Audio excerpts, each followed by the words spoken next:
Begitulah Allah selalu mengingatkan akan hambanya, supaya hambanya itu paham dan sadar siapa dirinya yang sebenar-benarnya. Kalaulah hamba itu sadar siapa dirinya yang sebenar-benarnya, maka ketika itulah dia sebenarnya mesti memulangkan hak Allah itu kembali sebelum datangnya ajal dan kematian itu.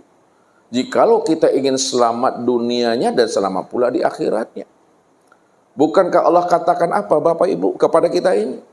Siapa yang datang kepada aku membawa amalnya, amalnya akan aku hisap.